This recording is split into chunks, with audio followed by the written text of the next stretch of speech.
From Gudetama to Gintama, nerds are passionate about a lot of things, but there's one thing they love above all else, and that is correcting people. This is, actually.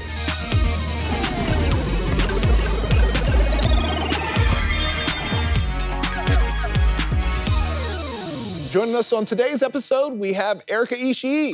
Hi. Jessica Clemens. Hello there. And Hector Navarro. Howdy. And joining us, as always, from his fact-checker room is Brian David Gilbert. Yo, you used all the other greetings. I didn't figure out the other ones. You could have said it in another language. Do you speak another language? 안녕하세요. Yeah, okay, all right.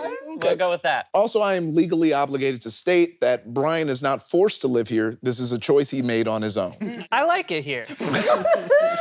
All right, I have here in front of me a stack of statements. They are incorrect statements about properties you know and love, and it is your job to correct them by buzzing in and saying, actually, before you give your correction. If you forget to state actually, that gives someone a chance to dive in and steal that point. Ooh. Oh my God, I'm so nervous. I got this. Hey, we don't win anything if Are we you win. sure? Yeah, we don't win anything. Okay. Except apparently like a host position, maybe. Yeah.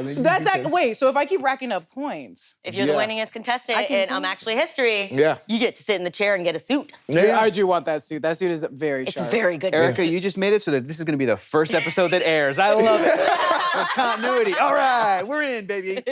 Are you ready for your first statement? Yeah. Actually, yes.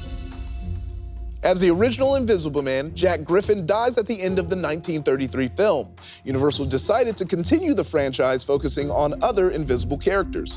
Those films include Invisible Agent, where Griffin's grandson becomes invisible to fight Nazis, The Invisible Boy, where Griffin's great-grandson becomes invisible to fight an evil supercomputer, and The Invisible Woman, where a former department store model becomes invisible to punish her former boss. Actually, the Invisible Woman is Susan Storm, later Susan Richards, who is a member of the Fantastic Four, so I don't know what that's talking about. Oh, that is a great guess and point, but it is incorrect.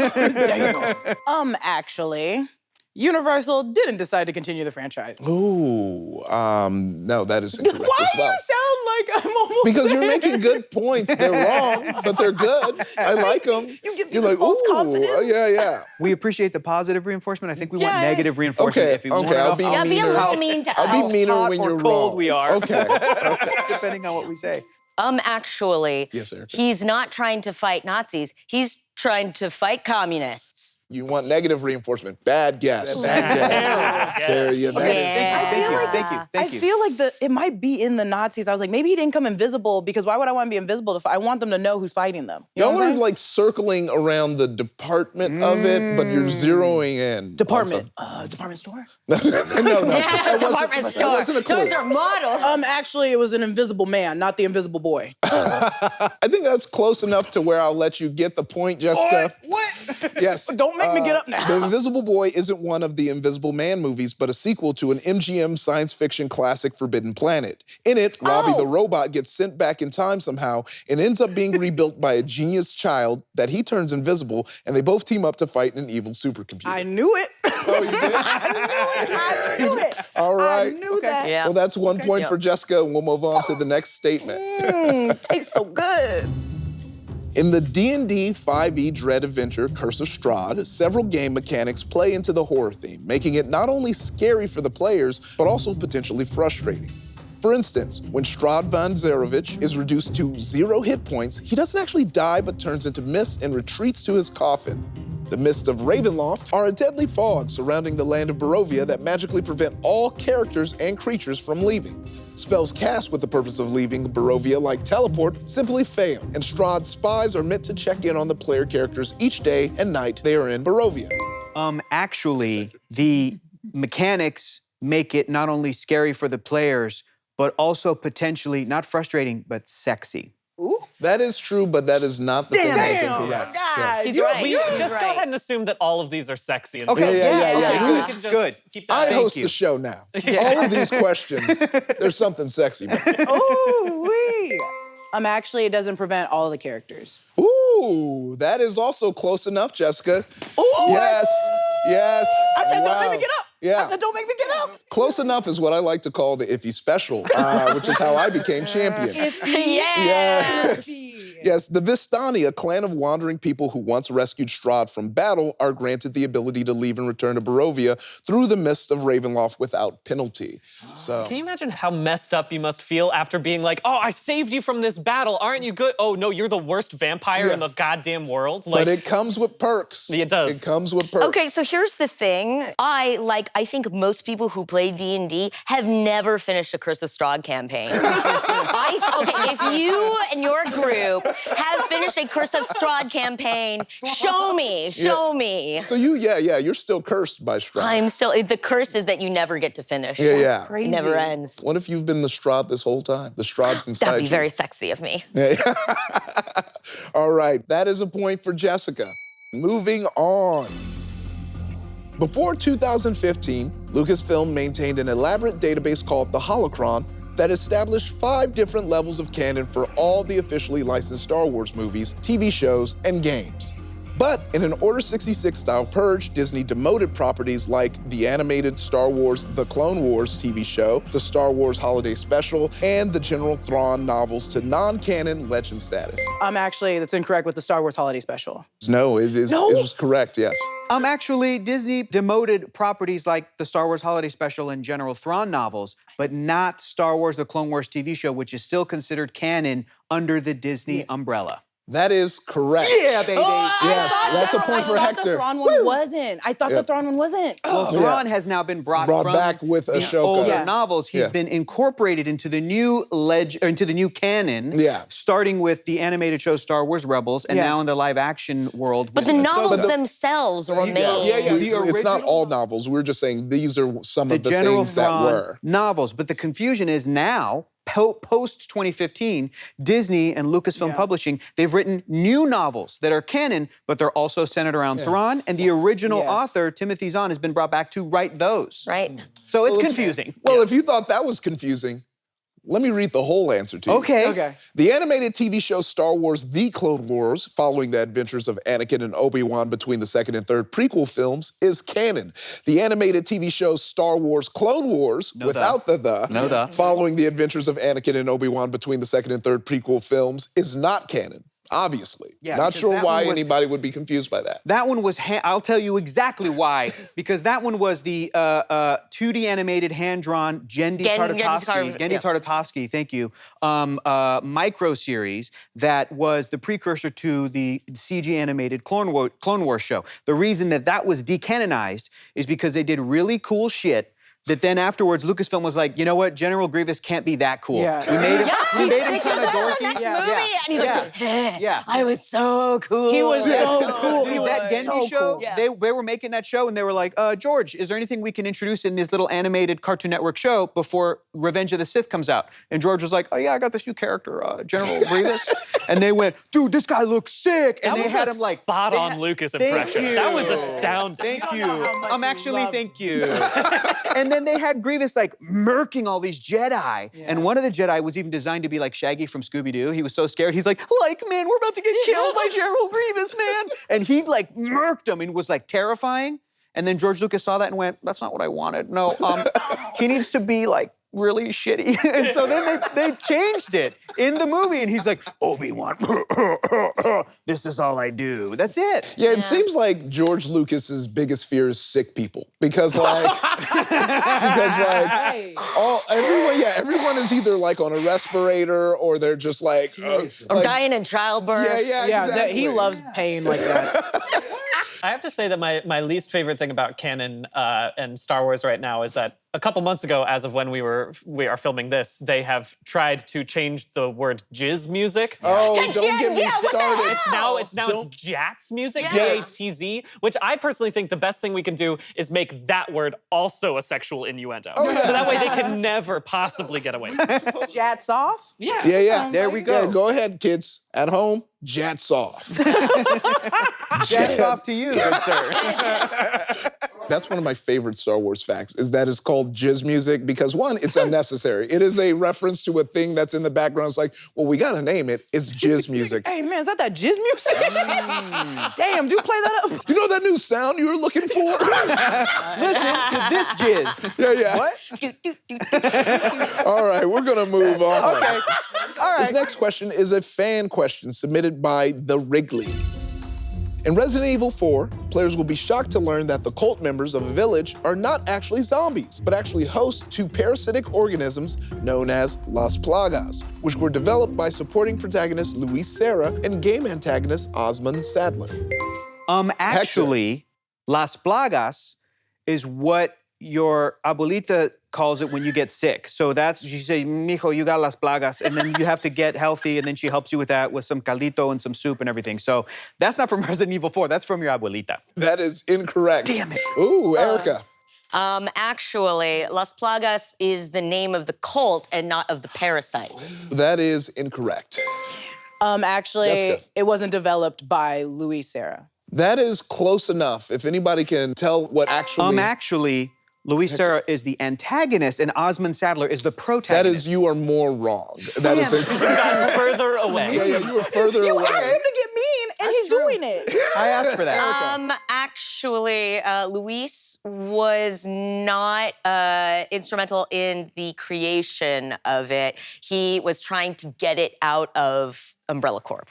That is incorrect. You were dancing really close to it, but we're gonna give this to Jessica. All right. Las Plagas were actually discovered in fossilized amber remains found under the fortress of Salazar. I was like, I don't think it's developed. Yeah. I don't think it's developed. And that Yeah. was the part that kept sticking with me because I kept thinking about the game and I was like, did Yeah. they create it? Did they create it? They But didn't that's why when create you it. said pulling out, I was like, oh, you're getting, okay. I'm sorry. Are you talking about jizz music? What are we talking about?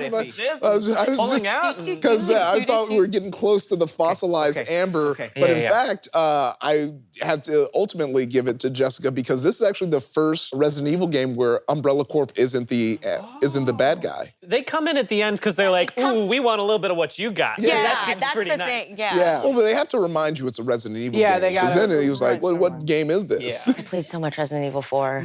I remember none of the plot. That's the game I've played the most, and I'm someone who hates horror. But Yeah, for same. some reason, that is my comfort game. I love arranging my briefcase. Oh, it's so You good. know, it's so and that was the last game in which fixing your briefcase was a pausable event. Oh, I love it. Yeah. Right? Love and you it. didn't have to worry about people, like you could just be in the Yeah, middle hold of a up. battle and just open up your briefcase and start like arranging and combining plans. LG and Gigante stuff. has grabbed me, and I'm like, but let me just check on my herbs real quick. Yeah, he's like, okay, Yeah. once you're done with those herbs, though, I'm gonna beat your ass.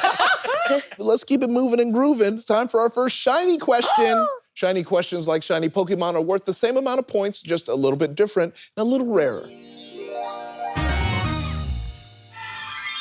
A Feast of Stevens. There have been a lot of adaptations of Stephen King's work, and many of them have one thing in common. That's right, a Stephen King cameo. Although we would have accepted alcoholic writers from Maine. We're going to show you a picture of a King cameo, and you have to say what movie or TV show it's from. Oh no. Okay. First one's up. Erika. It's that one in Maine that something's creepy in a small town. You're naming all of them. You're naming all of them. Yeah, that's a The little more. Stand. Oh, that's a good guess. That is incorrect. Actually, Christine. Incorrect. I'll just say Goosebumps. No, it didn't. Incorrect, kind of close. Creep Show. Creeps. Oh, yeah. Right. Never heard of it. It's so good. All right. Well, this one I think you might get. Let's see. Jessica. I don't think it's it. Incorrect. Yeah. Erika. Christine. Incorrect. Hector. Pet Cemetery. Yes. Yeah. Yes, all that right. is correct. I was like, it's It's the the same scene in the cemetery with the pets. Girl, don't you start. This isn't the cemetery. In Yeah. that isn't Pet Cemetery, It must but be it is the a different. child's funeral. Yeah, The first part. Yes. You said that with such just blasé. Just, Yeah, oh, this is the good child's funeral. We know that that's Some not the baby's same dead. thing. It's fine. All right, next one. Christine? Incorrect. I recognize that actress. This is Just Shoot Me. No, that is Oh my incorrect. gosh. Is that the same actress from Just Shoot Me? Yes. Erika, The Stand. you are correct. Yes, the stand comes up. All right, next up. Oh no, oh no. Hector. The Shining? Yes, the Shining TV show. TV special. Yes. Right. TV Yeah, show. there's the TV yes, special, but it was you are like, I think it was like a Good job. one-season thing, I think. Yeah. Yeah. That's a good guess. I didn't watch it. Because Stephen King was like, I didn't like that Shining movie. People were like, really, dude? And he was like, yeah, I think we can do it better as a show. Okay. But I think now he's come around. He's since come around on it where he's like, no, the movie's pretty great, but it's different from my book, and they're both cool. Okay. Yeah. All right. Last one. Oh, I know this one too. Is it it? This is the second it. Yes. This is the second correct. It chapter 2. He's a shopkeeper. Yeah. That's the only one of those that I've seen. Yeah. You got the stand though. Yeah, I got Yeah. the stand. Could we go back to the one of him in Pet Cemetery? Just because I think that's when his hair looks the nicest. I agree. I like yeah. that. Yeah, that was good hair. Though he does not have a good track record with hair. No. That's like Michael Douglas in the 80s hair. Yeah, it is. Like he seems like he's at a black church. Like this isn't like, that isn't a white He's church. testifying, The, for like, sure. It's the 70s Yeah, yeah. glasses, the hair back, Yeah, big, yeah, he's big like, ass row. right yeah, there. we're so sorry that this child is not today. We're gonna come here and pray. Oh my God. Yeah. You're doing my funeral. You're doing my funeral, I'll tell you that. Oh my Well, God. Hector, you got 2 of those right, so you get the point for that shiny question. Hey. All right. Thanks, Stephen King, you weirdo. Appreciate it. You're not wrong. All right, so just a quick refresher. We have Erika Ishii with 0 points, Jessica Clemens with 3 points, and Hector Navarro with 2 points. It's anybody's All right. game. It's anybody's game. It is. It's anyone's game. I've come back from worse, so I believe in you. Earth 77013, the continuity depicted in the Amazing Spider-Man newspaper comic strip, featured a number of unique villains, including Clown 9, an actor enraged because he wasn't allowed to improv jokes in a Broadway play, and Hugo, a butler who knocked Spider-Man unconscious with a brick. Peter Parker also assumed the alternate identity Gown Man, and wearing only a very short hospital gown, he had to escape a doctor trying to steal his blood. Actually, the butler who knocked Spider-Man unconscious with a brick was not named Hugo. He was, in fact, named Hugo. Erika. Actually, it wasn't Amazing Spider-Man from the newspaper. It was Ultimate Spider-Man. That is incorrect, Erika. It was the Amazing Spider-Man. Jessica? My question, my answer is not as great. Actually, he wasn't hit with a brick. That is correct.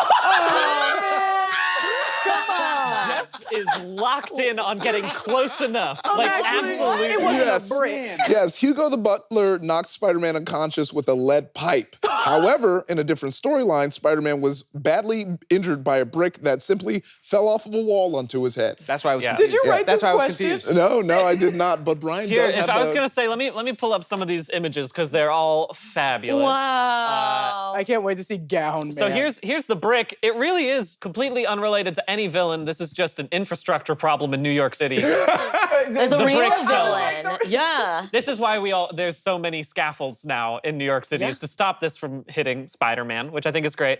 This is Gown Man. He says, uh-oh, it's windy here. Can't let Gown Man be seen flashing in public. So it's really, he's calling himself Gown Man. But it's such a Peter Parker comic book thing to do, to just like name himself. He's young, he's just naming himself something stupid, but it is like, nope, going forward, this is for sure canon, we're gonna remember I just want to show you Clown 9 because it really is just an Is that example Ronald of Reagan?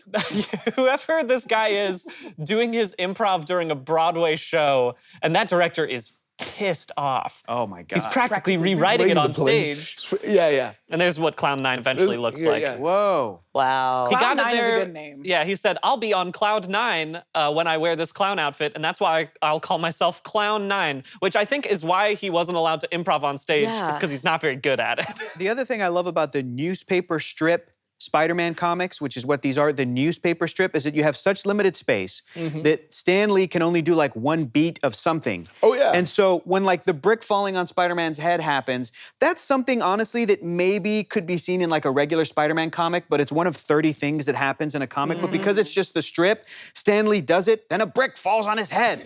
Tune in next week. And you're left like, what? That's all that happens in this comic strip? That's it? Yeah. I remember I was so stoked when I first saw the Spider-Man comics in a newspaper until I very quickly realized my dad did not buy newspapers frequently enough for me to ever follow any storyline. Yeah. Like, it was always like you were cutting into the channel where it's like, it's the most random thing ever. All right. Jessica taking the lead now with 4 points. She had it. She had it. Just, lengthening. This next statement is from He-Man. Oh no. While you probably know that Prince Adam uses the phrase by the power of Grayskull to turn into He-Man, you may not remember the phrase he uses to turn from He-Man back into Prince Adam. Let the power return. That's because He-Man said it in only one episode of his 80s TV series, The Problem with Power, when he gave up being He-Man after Skeletor tricked him into thinking using his powers would cause Castle Grayskull to explode. Actually, that's not why He-Man gave up being He-Man. It wasn't because Skeletor tricked him into thinking his powers would cause Castle Grayskull to explode. That is correct. Yes. Yes, Skeletor actually tricked He-Man into thinking he'd kill someone. Specifically, he thought he'd crush them under a falling building. Let me show you. He was sad about it. He's sad as heck, man. But also, I appreciate realizing that he's just as buff. Oh, yeah. I was about to say he just got on a tight. I mean, that's just kind of his like quick change. Yeah. It's Yeah. like you might as well just beat someone's ass in a tunic, you know? Yeah. He could definitely do it. I think it's more just like a mental block. Like when you put on the right suit and you're like, Oh, yeah. I'm super powerful. And for Yeah. him, it's he puts on bondage and like then he's ready to Yeah, fight. all right. This one is a question about Blaseball. During the first season of Blaseball, the absurdist baseball simulation horror game, the commissioner opened the Book of Blaseball, also known as the Forbidden Book. As a result, there was a solar eclipse, the eyes of the umpires turned white, Jalen Hot Dog Fingers was incinerated, a hellmouth spawned and swallowed the Moab Desert, and the discipline era began. But everyone agreed the commissioner did a great job.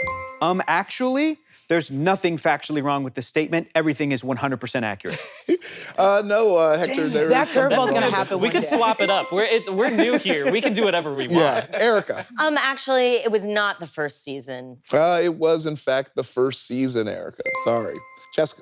Actually, no one agreed the commissioner did a good job. No, they did agree that the commissioner did a good job. I want to point out that also, Erika, you're pretty close. There were, I think, some alphas before this. Yeah. This is like the first season that was like fully out. I think maybe beta potentially that everyone could join. Gotcha. So official launch. Yes. All right. We'll call it there, yes. Blaseball fans voted on a decree to open the book. The commissioner was uninvolved.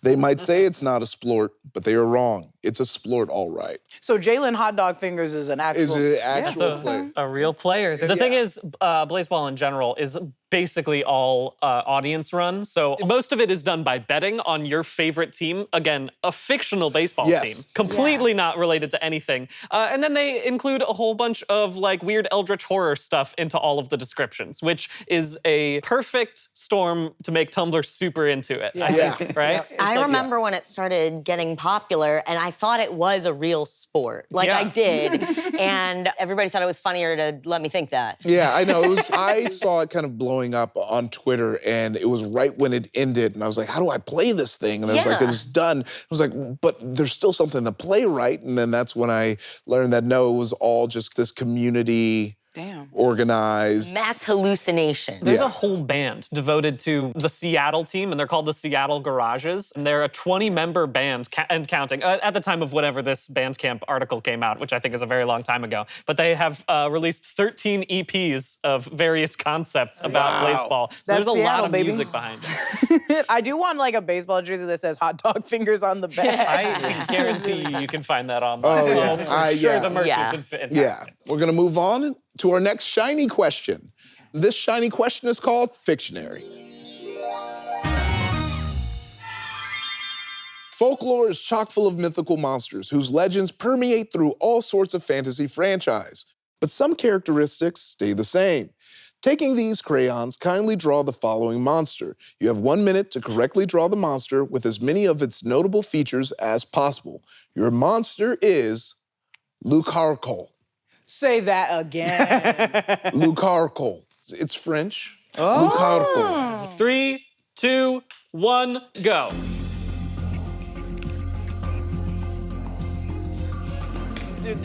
Oh no. Oh God, I'm so stressed.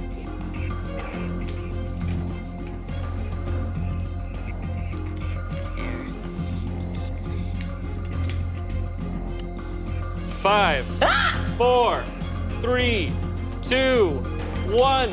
Markers down. All right. I'm pretty happy with mine. Yours is sick as hell. All right, so starting with Erika, I'll have you kind of point out your carcolh and its features. The carcolh, as everybody knows, is like those uncanny cat people from the movie musical Cats.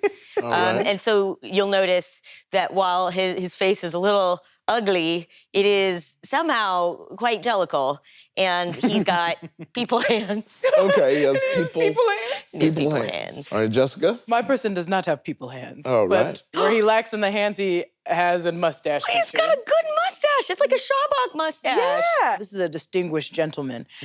So I gave him a bow tie and a grassy knoll and a black sun. Okay, so he doesn't have any hands at all. No, I think these are kind of like finger thingies. It's not a hand. No one can draw hands. Even drawers can't draw hands. If he does not have hands, where else would he be holding his baguette? Oh, yes, As you can see here, with my Le Carcolh, it's basically a French version of the chupacabra. Yeah, okay. He is a dude who has cigarette because you are in Paris. He has baguette. He has sunglasses because he is cool but also nocturnal. And then he has a fur because he is a mythical creature. Like chupacabra, but it's Le Carcolh. Hector, you may have the closest to what it actually is. Oh, don't worry, you're not close at all. I said the closest. The closest. So the Le Carcolh, which is French for the carcolh, is a giant snail creature with long, hairy tentacles and an enormous shell. Escargot. Oh, you are the closest. So by making him furry, Oh, I've never heard of that. yeah. Look at the scale. Look how big he is compared to a normal person. I'm assuming that's like a 6 foot tall person. Yeah. That's insane. When he immigrates to the United States and he has to change his name at Ellis Island, he just goes by Le Carcolh. Hey, I'm Le Carcolh. Le Carcolh, normal American guy. Normal giant snail man. All right, so that's a point for Hector. Nice. All right, let's get those easels out of here, and then we'll talk about some 80s cartoons. 80s cartoons loved thrusting live-action sitcom characters into sci-fi and fantasy settings. Various animated spin-offs stranded Gilligan and the SS Minnow gang on an alien planet after their homemade rocket crash, relocated Laverne and Shirley to Transylvania with the vampire Squiggy, and sent the Fonz and his friends traveling to the future and past in a broken time machine. They didn't relocate Laverne and Shirley with Squiggy, because those are two different shows. You are correct, but it's not exactly that. So if someone can say what was wrong about the Laverne and Shirley, I'll give y'all one chance. Erika? Actually, they were relocated to the world of Frankenstein's monster. Incorrect.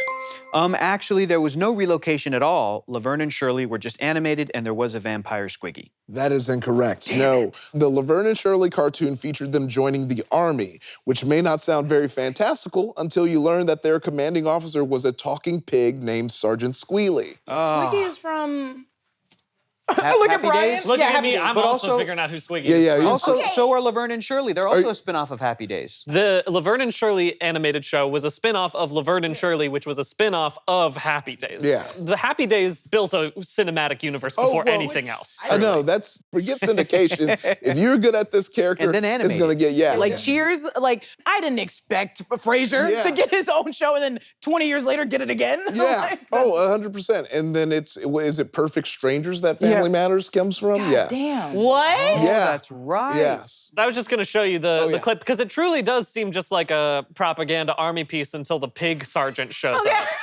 I think that they truly were like, well, I guess we got to put an animated character in here. Like, we got to make it like a cool animal sidekick. Yeah. But they made him the commanding officer, which I feel like is just a bad idea. The 80s loved a talking animal. Jabberjaw, Scooby-Doo. Oh, yeah. Speed Buggy was a car. Speed Buggy, yeah, he was a Buggy car. was a talking car.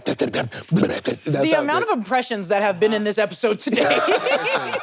Muttley and Dastardly. Remember Muttley from Wacky Racing? Yeah, I don't remember. I remember Hong Kong Phooey. Hong who Kong was Phooey. like, definitely, I was like, this is a black dog. That dog is black.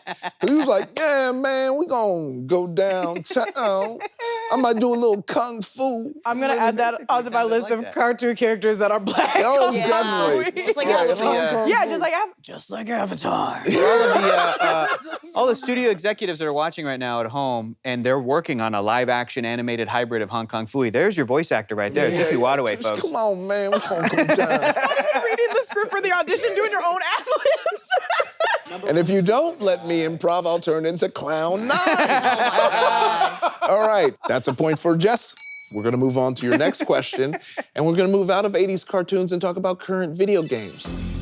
Early in the game Bloodborne, the player can find a note in Yosefka's clinic that gives them their primary objective: seek pale blood to transcend the hunt. Pale blood is one name for the optional final boss of the game, the Moon Presence, which is also believed to have a third name, Flora. Actually, it's not Yosefka's clinic, it's Lady Mariah's tower? No, it is Yosefka's clinic. Hector. Actually, the Moon Presence was not the final boss of Bloodborne, but that was the final boss of The Legend of Zelda Majora's Mask. I think we all know that. That is incorrect. Yeah. Jessica. Actually, that wasn't their primary objective. It was. Can you tell I have not played this game? Yeah. We'll call it there. It is ambiguous what pale blood specifically refers to. Some think it definitely refers to the Moon Present because there's a note that says the nameless moon presence beckoned by Lawrence and his associates, pale blood. But that is still ambiguous, and Miyazaki himself has said it could refer to the Moon Presence or the sky after defeating Ram or stopping the Mensis nightmare ritual. Listen, I want my games to be fun. Truly, those games, the amount of times that I've played a From Software game and been like, I'm definitely doing something wrong, and then I've completed the right boss, and I'm like, I guess that was right. All right, okay, we're gonna keep going. Me and Baldur's Gate 3, I jumped so many things and I went, wait, I think I missed an entire chapter of something I was supposed to do. I remember there was a whole time I was like, getting my ass kicked at Dark Souls, and I was like, damn, it's so hard. And like, I remember I was telling a friend, I was like, yeah, I know y'all said it was hard, but like, I feel like there's no way I could beat this guy. I was like, oh, it's because you went right at the beginning and you're supposed to go left, so you're not strong enough for that part yet. Just want to be able to organize a briefcase, you know what I'm saying? Yeah! What happened to that, people? If in Dark Souls they gave me a briefcase to put my axes in, then absolutely. Oh, Game of the God, year. yeah. Game of the year. All right, so our current score is Erika Ishii with 0, Jessica Clemens with 5, Hector Navarro with 4. It could be two people's games. Damn. So we're gonna move on to our next shiny question, and for this shiny question, we're moving to the shiny stage. Hayao Miyazaki and Hidetaka Miyazaki are both beloved directors. One is known for beautiful, nostalgic children's movies, and the other is known for brutal, unforgiving video games like Dark Souls and Elden Ring. So I'm gonna read you a bunch of quotes, and you have to guess which Miyazaki said it. You have to touch their face, so either Hayao Miyazaki on this side or Hidetaka Miyazaki on this side. You have 3 seconds to choose, and whoever gets the most right gets the point. So Erika, Jessica, Hector, get on up here. First quote, which Miyazaki said, "How do I make death enjoyable?" 3, 2, 1. Jess and Erika, you are correct. That was Come Hidetaka. on. Haven't y'all seen Grave with the Fireflies? Come on! Hayao could have said that shit. That's what I think of when I come on. watch Grave of the Fireflies. How to make death enjoyable. Oh. All right, I'm gonna lose this game. Here we go. Which Miyazaki said, "Yet, even amidst the hatred and carnage, life is still worth living. It is possible for wonderful encounters and beautiful things to exist." Yes, everyone gets a point for that one. Oh, we knew that one. That had to be Grave with the Fireflies. Which Miyazaki said, "The concept of portraying evil and then destroying it, I know this is considered mainstream, but I think it is rotten." No. 3, 2, 1. All right, I'll give you the point, Erika, but you're on thin ice. Everyone is correct. That is Hayao Erika, I'm so Miyazaki. glad you came back, because I was also like, if we all don't get a point, we all do. There's one thing I know about Hayao Miyazaki is that he hates every other art ever made. Yes. All right, which Miyazaki said, "The future is clear. It's gonna fall apart. What's the use of worrying? It's inevitable." 3, 2, 1. Erika is correct. That is another. Fart. All right. God, it was a little dark that I was like, maybe it's the game. Maybe it's the games. Okay, which Miyazaki said, "That power of imagination is important to me. Offering room for the audience interpretation creates a sense of communication with the audience." 3, He doesn't care about other people. 2. Y'all are all correct. Yes, that's right. All right. Which Miyazaki said, "Because of my influence over these creations, people are often reluctant to give me their honest opinion, even when it may matter most. So I try not to let pride get involved, and I try to create trust." 3, 2, 1. all are correct. Yes! It is Hidetaka who said that. I literally have a podcast that is inspired by Miyazaki, and he's an egomaniac. Yeah. The man is a cranky old dissed dude. his own son in his movie premiere. This dude. His wife does not care for him. Yeah. I cannot imagine Hayao ever saying, I try to not let pride get involved, for sure. All right, next one. Which Miyazaki said, we all face problems in our daily lives. Finding answers is always a satisfying thing, but in life, there's not a lot that gives us those feelings readily. 3, 2, 1. All right, you are all correct. It is so sad that we're like, what is the meanest quote? And that's going to happen. Most of the time. We're like, who's the rudest This dude one? that did Totoro? Mean as fuck. Horrible mean. Okay, so for your last quote, which Miyazaki said, I'd like to see Manhattan underwater. I'd like to see when the human population plummets and there are no more high-rises because no one's buying them. I'm excited about that. 3, 2, all right. That was Princess Mononoke. He didn't even have to finish that. Yeah, that is correct. But Erika, you did get the most right, so you get the point. Yeah, coming back. Yes! Another direct quote from Hayao Miyazaki is, anime was a mistake. It's time for the last question, and this last question, as always, concerns real-life skills. Sewing a button back onto a shirt is a deceptively easy skill, but here are some tips to make it easier. Cut a long length of string to give yourself room, double knot the end of the string to keep it from coming through the fabric, always keep the string taut as you move between buttonholes, and pass the string through each buttonhole between 6 to 8 times to ensure it stays on this time. Erika. Actually, it's better not to use a double knot. You pass it in back through itself. That might be a good technique, but that is not what is incorrect with this statement. Jessica. Actually, you shouldn't keep it as taut when you're moving it through the buttonholes. That is correct. You shouldn't keep the string taut or else the button won't be able to hold the fabric correctly. Instead, you can use a pin or a toothpick to hold the string out on top of the button, giving you enough space to make the button work. Then you can wrap the string under the button to create a shank, which allows the button to have a bit of space when the garment is buttoned. Another tip that I learned is that if you double up the string, you don't actually have to double knot it. You can have it be quadruple string. See? So you were correct. Give him another point. Yeah. Sure, I'll take I'll another keep the point that I got. Sure, let's give Erika a point There for we fun. go. There it is, there it is. That leaves us with Erika Ishii with 2, Hector Navarro with 4, and Jessica Clemens with 6, making her our winner. Thank you all for playing. I want the top hat so I can go jizz. Yeah. I believe it's Jats now. Oh, sorry. Jats. Yes. Thank you all for playing, and thank you for watching. Join us next time for even more pedantic corrections here on Action.